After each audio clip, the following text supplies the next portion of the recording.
உன் ஒருத்தருக்காக மட்டும் நான் இங்க வரல, 50 பேருக்கு சேர்த்து தான் வந்திருக்கேன். நீ தலைவர் மாதிரி கத்துற, கொஞ்சம் லேட் ஆயிடுச்சு. ஆளாளுக்கு நாட்டாம தள்ளியா தள்ளியா. என்னம்மா பேர் உங்களுக்கு? எங்க இருப்பாருங்க?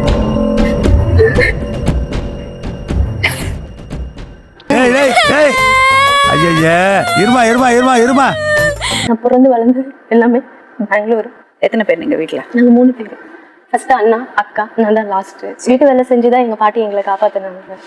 ஆட பீத்திர பயலே, ரிசீவ் பண்ணாம போயிட்டானே. ஏன் அம்மா அப்பா பாத்துக்கல? அம்மா வந்து ரிலேஷன் சைடே கொஞ்சம் தவறு பண்ணிட்டாங்க.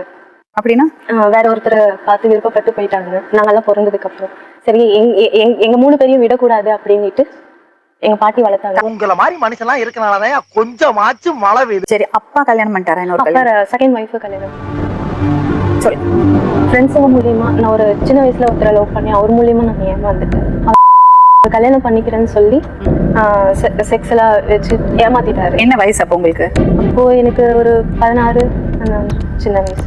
என்னை யாரும் தேட வேண்டாம் அப்படின்னு எழுதி வச்சுட்டு எங்கேயாவது கண்காணாத இடத்துக்கு போயிடலாம் போல தோணும். அப்ப பாட்டிக்கு தெரியாது அதெல்லாம்? தெரியல. ஏன்? நான் லவ் பண்றேன். அப்படி லவ் பண்ணினா எப்படி நீங்க வீட்டை விட்டு வெளியெல்லாம் போவீங்க? உள்ள ஏரியாக்குள்ளவே மேடம். தெரிஞ்ச பையனா? தெரிஞ்ச பையன். அந்த நிமிஷமே எனக்கு புரிஞ்சு போச்சு. இப்போ பாட்டி கிட்ட வந்து கல்யாணம் பண்ணிக்கிறேன் அப்படி இப்படின்னு சொன்னதுனால நான் வந்து சொன்னேன், இந்த மாதிரி லவ் பண்றேன் வேணாம் அப்படின்னாங்க.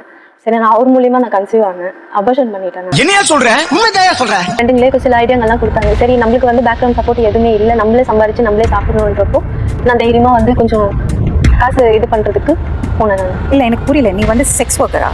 ஆமாங்க. அப்ப நீ குத்துமதி பார்த்தா கேட்டியா? நானாட்டா ஓடிட்டடா.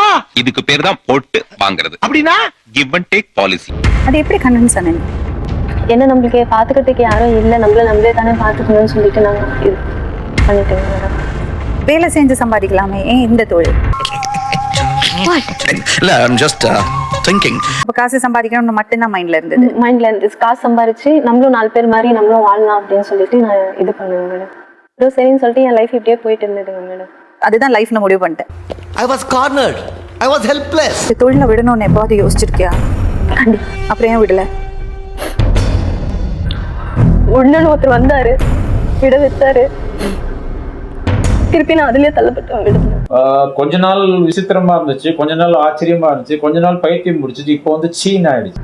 யார் இந்த ஒருத்தர்? என் ஹஸ்பண்ட் மோகன். அவர் எங்க மீட் பண்ண? குருவாஞ்சேரியில. எப்படி மீட் பண்ண? இந்த மாதிரி ஒரு இடத்துக்கு தான் ஒரு அம்மா பையன் வச்சு பண்ணிருந்தாங்க.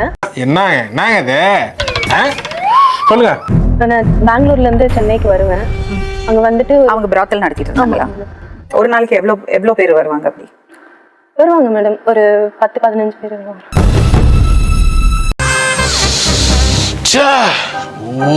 உங்களுக்கு கமிஷன் வாங்குவாங்களா? ஆமாங்க. உங்களுக்கு நீங்க எவ்வளவு வாங்குவீங்க, எவ்வளவு கமிஷன் கொடுப்பீங்க? 5 நாள்னா 15. 15,000? 15,000 ரூபாய் அவங்களுக்கு கமிஷனா? ஆமா. நீங்க எவ்வளவு காசு வாங்குவீங்க? நாங்க 30.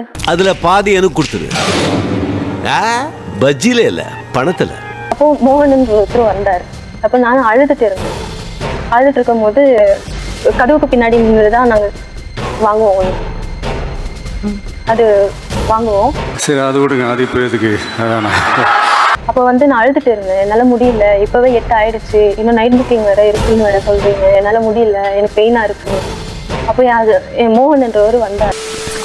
வந்த பிறகு நீங்க அழுவாதீங்க, நான் பண்ண மாட்டேன், நான் இருக்க மாட்டேன், நீங்க அழுது பார்த்தா எனக்கு கஷ்டமா இருக்கு அப்படின்னு சொல்லிட்டு என் கூட நல்லா பேசினாரு. உன்னை கட்டிக்கு போறவ ரொம்ப கொடுத்து வச்சுவ. தேங்க்ஸ்ங்க. என்கிட்ட நம்பர் கேட்டாரு, நான் கொடுத்தேன். லாஸ்ட்ல ஒரு நம்பர் தப்பா கொடுத்தேன். திருப்பி மறாத நாள் காத்தல விடிதோ இல்லையோ வந்து ஃபர்ஸ்ட் கஸ்டமரா நின்னாரு. அம்மாடி, இவன் வெறி குண்டு பாக்குற பார்த்தா இன்னைக்கு நம்மள ரணக்கொடூரமா வேட்டையாடுறதுக்கு முடிவு பண்ணிருப்பான் போல் இருக்கே. வந்து நம்பர் எல்லாம் கொடுத்து ஃப்ரெண்டா பேசிட்டு இருந்தேன். ஃப்ரெண்டா பேசினாலும் உங்களுக்கு என்னென்ன லாங்குவேஜ் எல்லாம் தெரியும் அப்படின்னு. நான் எனக்கு 6 லாங்குவேஜ் தெரியும் அப்படின்னு. நல்லா ஃப்ரெண்டா பேசி நல்லா இது பண்ணிட்டு இருந்தாரு. எனக்கும் பிடிச்சிருந்தது. இதெல்லாம் நடக்குமா? நடந்துருச்சு. நல்லா டீசெண்டா பேசுவாரு, ரொம்ப கேர் எடுத்துப்பாரு. இங்க போ அங்க போ, எனக்கு இன்ஃபார்ம் பண்ணு அப்படி. அடிக்கடி வருவாரா? அதுக்கப்புறம் வாரத்துல 2 நாள் கண்டினியூஸா வர ஆரம்பிச்சிட்டாரு. நான் எங்க இருக்கிறோனோ அங்க வந்துருவாரு. ரூம் காசுல இருந்து சாப்பாடு காசுல இருந்து எல்லாமே நான் தான் பாத்துப்பேன். எனக்கு இன்னும் சம்பளம் வரல, வந்தா நான் கொடுத்துறேன் அப்படின்னு. சரி ஓகே நீ ஒன்றும் கொடுக்கலன்னா கூட ஒன்றும் பிரச்சனை இல்லை, என்கிட்ட நல்லா பேசுறல்ல அது போதும். கேட்கும்போது ஆசையா இருக்கு, ஆனா ஏமாளி இருக்கும் பயமாவும் இருக்கு. சார் ஏமாந்தா ஏமாந்துட்டு போறோம் சார், அவ்வளவு விவரமா இருக்கு, என்னத்த பண்ண போறோம்? நான் சம்பாரிச்ச காசுல வண்டியில தான் புக் பண்ணிட்டு போவோம். இப்படி கை காமிச்ச உடனே அவனை கை கொடுத்துடணும் மேடம், இல்லைன்னா தேம்பி தேம்பி அழுவார், தேம்பி தேம்பி அழுவார்.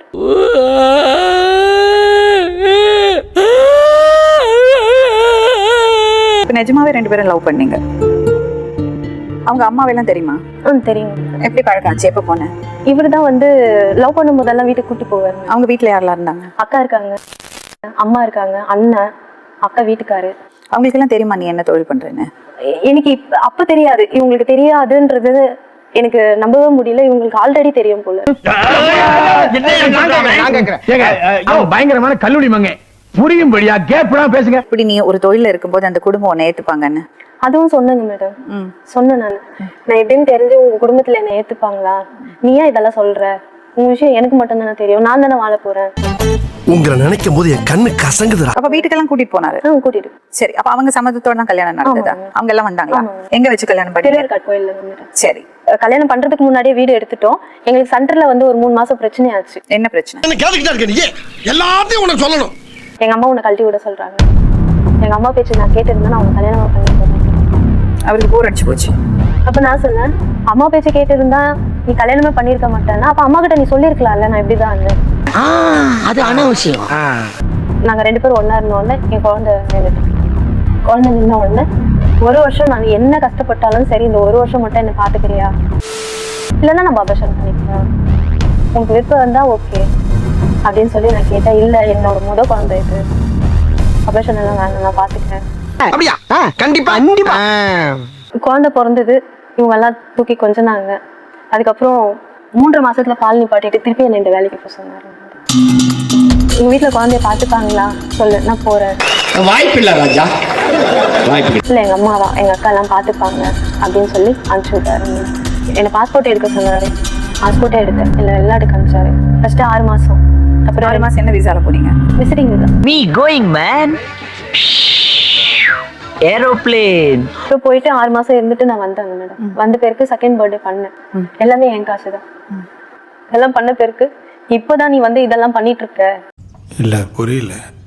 காசு சம்பாதிக்கிறதுக்கு இதுவே கொஞ்சம் இன்னும் கொஞ்சம் பண்ணினா செட்டில் ஆயிடலாம், ஒரு இடத்துக்கிட்ட வாங்கி செட்டில் ஆயிடலாம் அப்படின்னு சொல்லி. நீ மனுஷனே இல்ல தெரியுமா? இது அந்த இதுல தான் என்னை சிங்கப்பூருக்கு அனுப்பிச்சார். சிங்கப்பூருக்கு போய் இந்த வெள்ளிக்கிழமை போறேன், அந்த வெள்ளிக்கிழமை வர 1.5 லட்ச ரூபாய் எடுத்துட்டு வந்தேன். ரொம்ப டார்ச்சர் பண்ணுவார், செக்ஸ் டார்ச்சர் ரொம்ப பண்ணுவார். ஏன்டா இருக்கீங்க, ஏன்டா இருக்கீங்க? சிங்கப்பூர்ல போய் மாட்டினேன்னு சொன்னீங்களே, எப்படி? ஹோட்டல்ல ரூம் போட்டு சொல்லுவாங்க. அப்ப லாஸ்ட் ஒரு கிளைண்ட் அட்டென்ட் பண்ணும்போது உள்ள சிஐடி சகப்பு விளக்கு பகுதியை சின்ன பண்ணமாக்குறதுக்காக சிங்கம் போல புறப்பட்டுருக்கேன். என்னை கொஞ்சம் கொஞ்சமா டார்ச்சர் பண்ண ஆரம்பிச்சிட்டாரு. வீடியோ கால் பேச வைப்பாரு, கிளைண்ட் கிட்ட வீடியோ கால் பேச வைப்பாரு. ட்ரெஸ் எல்லாம் எல்லாமே பேசு, அப்பதான் கிளைண்ட் காசு தருவாங்க. மானங்கிட்ட பையல, மானங்கிட்ட பையல, உனக்கு அறிவு இருக்கிற அறிவிட்ட பையல, செத்த பையல. 1 லட்ச ரூபா 2 லட்ச ரூபாய் நான் வாங்கி கொடுத்துருக்கேன். அக்கௌண்ட்ல போட்டுருக்காங்க, எல்லாமே பண்ணியிருக்காங்க. இவருக்கு வக்கீல்ல இருந்து எல்லாமே பெருசா இருக்குங்க. அதெல்லாம் அப்போ உனக்கு தெரியலையா? தெரியாது, ஏன்னா நான் படிக்கல இல்லைங்களா. ஏதாவது ஒரு மெசேஜ் வந்தா கூட நான் அவர்கிட்ட தான் எடுத்துருக்காங்க. அப்ப நீ இந்த தொழிலுக்கு போகும்போது இதெல்லாம் அவரோட செட்டப்பா? ஆமாங்க மேடம். ஒரே செட்டப். கேவலமான பில்டப் தேவையா? பில்டப் பண்றணும், பீலா வரணும், அது முக்கியம் இல்ல. இப்ப பிரச்சனை வர ஆரம்பிச்சது. பிரச்சனை வர ஆரம்பிச்சது வந்து இப்ப நாங்க துபாய்க்கு போனோம் இல்லைங்களா. 3 பேர் என்ன ரூம்ல வச்சு யூஸ் பண்ணேன். கவர் எல்லாமே யூஸ் பண்ணி நான் கன்சீவ் ஆகி ஊருக்கு வந்தேன். என்னடி சொல்ற?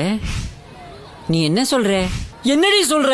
ஹவுஸ் ஹோல்ட் ஹெல்ப்பா போயிருக்கலாம், வயசானவங்களை பாக்கிறதுக்கு போயிருக்கலாம். ஏன் இந்த தொழில் பண்ணீங்க? காசு தான் மேடம். அங்க காசு வராதானா? வரும் மேடம். அப்புறம் அதை சீக்கிரமா சம்பாரிச்சு செட்டில் ஆகணும், எனக்கு ஒரு ஃபேமிலி கூட செட்டில் ஆகணும், ஒரு சொந்த வீடு வாங்கணும் ஆசை இருந்துச்சு. உங்களுக்கு வாய்ப்பு இருந்து நீங்க அதை விட்டுட்டீங்களே. இவ்வளவு தெரிஞ்சு வச்சிருக்கீங்க, ஒரு இடத்துல இருந்து தப்பிச்சு வெளியில வந்திருக்கீங்க. எனக்கு இந்த தொழில் வேண்டாம், நான் நல்ல வேலை பண்ணி சம்பாதிக்கிறேன்னு ஹவுஸ் ஹோல்ட் ஹெல்ப்பா போனா 1 லட்சம் ரூபாய் வரைக்கும் சம்பளம் வருமே. நீ பார்த்த ஆமாப்ப 1 கோடி நல்லா டக்கு டக்குன்னு சம்பாரி. உள்ள கொடுக்குற 100 ரூபாய் நம்ம ஊர் காசுக்கு 2000 ரூபாய் மேடம். அப்ப காசுதான் சொல்லாதே பிரெயின் வாஷ்னு. இல்லைங்க மேடம், அவர் சொன்னதாலா நீ இவர் விஷயத்துல நான் முட்டாளா இருந்திருக்குங்க மேடம். பெரிய மனுஷன் அடிக்க கூடாதுன்னு பாக்குறேன், போயிரு 3 பேர் வந்தாங்க. கீழே ஒரு லேடி இருந்தாங்க, பில்டிங் கீழே. அவங்க தெலுங்கு. அவங்க ఏంకా మీరు ఉంటారా పైన? అవునమ్మా నేను ఉన్నాను. நான் சொன்னது உங்களுக்கு புரிஞ்சுது? கடைசியா புரிஞ்சுதானே கேட்டீங்களா? அது மட்டும் புரிஞ்சுது சார். என்ன ரெடி ஆக சொன்னாங்க. நான் ரெடி ஆனேன். ஒரு ஜென்ஸ் வந்தாரு. என்னென்ன பண்ணுவீங்க அப்படின்னாரு. இல்ல கிளைண்ட் கம்ப்ளைண்ட் இருந்ததுன்னா நீங்க சொல்லுங்க, அது இல்லாம நீங்க என்ன பண்ணுவீங்க உங்க ஃபேமிலிக்கு தெரியுமா தெரியாதானால என்ன கேட்காதீங்க. நான் வேலைக்கு தானே வந்திருக்கேன், நான் வேலை பாக்குறேன், என் வேலையில ஏதாவது குறை இருந்ததுன்னா சொல்லுங்க, நான் வெளியே போயிடுறேன் அப்படின்னும் போது 2-3 ஜென்ஸுங்க வந்து என்ன அடிச்சாங்க. என்ன அந்த 10 நாள் அந்த ரூம்ல வச்சு அடிச்சு என்னை துன்புறுத்தி, ஏன்னா என்னால கத்தவும் முடியல. என்னோட ட்ரெஸ் எல்லாம் உள்ள போன உள்ள புடுங்கிட்டாங்க. நான் அது உள்ள நம்ம ஏதாவது ரூம்ல ஹோட்டல் டவல் எல்லாம் கொடுப்பா இல்லைங்களா, அந்த டவல் தான் நான் யூஸ் பண்ணிட்டு இருந்தேன். வெறும் துண்டை மட்டும் கட்டிக்கிட்டு ஒரு பாடி அலைஞ்சிக்கிட்டு இருக்குது. ஏதோ விட்டுப்பட ஷூட்டிங். இப்போ உனக்கு என்ன வேணும்? நாங்க என்ன செய்யணும்? எனக்கும் என் குழந்தைக்கும் பாதுகாப்பு. என்ன பாதுகாப்பு? நான் இந்த தொழில விட்டு போகணும். இன்னும் நான் தொழிலாம் பண்றியா? இன்னும் பண்றதில்ல மேடம். அந்த முடிவு பண்ணி தான் வந்த மேடம். உனக்கு இதுல இருந்து உன்னை காப்பாத்தணும், அவ்வளவுதானே? நான் ஒரு என்ஜிஓட்ட பேசிட்டு ரீஹாபிலிட்டேஷன் பண்ணறது உங்கள்கிட்ட பேசிட்டு உனக்கு என்ன பண்ணி கொடுக்க முடியும்னு பாக்குறேன். Catch my point. It's nice no. அவங்களுக்கு தேவையானது பண்ணி கொடுக்க போறோம். கமிஷனர் ஆஃபீஸ் கூட்டிட்டு போறோம். அண்ட் சோஷியல் வெல்ஃபேர் டிபார்ட்மெண்ட்ல அவங்களை இன்ட்ரெஸ்ட் பண்ண போறோம். மேம் சொன்ன மாதிரி தமிழ்நாடு கவர்மெண்ட் வந்து இந்த விஷயத்துல நிறைய பண்றாங்க. நான் நல்லா பண்றேனோ இல்லையோ, ஆனா நீ நல்லா பண்ற. இந்த மாதிரியான கேர்ள்ஸ்க்கு நிறைய வந்து ப்ரொடெக்ஷனும், அவங்களுக்கான ஸ்பெஷல் ஸ்கீம்ஸ் இருக்கு, அவங்களுக்கான ஃபெசிலிட்டிஸ் ப்ரொவைட் பண்ணியிருக்காங்க. அதெல்லாம் எதுக்கு தம்பி? அதனால அதை நம்ம கையில எடுத்து இமீடியட்டா வனிதாக்கு நம்ம என்ன வேணுமோ அதை பண்ணி கொடுக்க போறோம். ஓகே வனிதா, இன்னுமே நீங்க உங்க வாழ்க்கைய நீங்க நல்லபடியா கொண்டு போகணும். உங்களுக்கு மெடிக்கல் ப்ராப்ளம்ஸ் ஏதாவது இருக்காமா? கொஞ்சம் டிப்ரெஷன். அதெல்லாம் பிசிக்கலி உங்களுக்கு ப்ராப்ளம் ஒன்றும் இல்லை, உடம்புக்கு எந்த இதுவும் இல்லை. இந்த கேள்வி நீங்கள் தவிர்க்க வேண்டும். உங்களுக்கு கம்ப்ளீட் மெடிக்கல் செக்அப் பண்ணுவாங்க, உங்களுக்கு தேவையான கவுன்சிலிங் கொடுப்பாங்க. உங்களுக்கு என்ன பிரச்சனை இருந்தாலும் நான் நம்பர் ஷேர் பண்ணிக்கிறேன், அந்த நம்பருக்கு நீங்க கூப்பிடலாம். ஓகே, தைரியமா இருங்க. நான் தானே, எனக்கான முன்னேற்றம் தானே.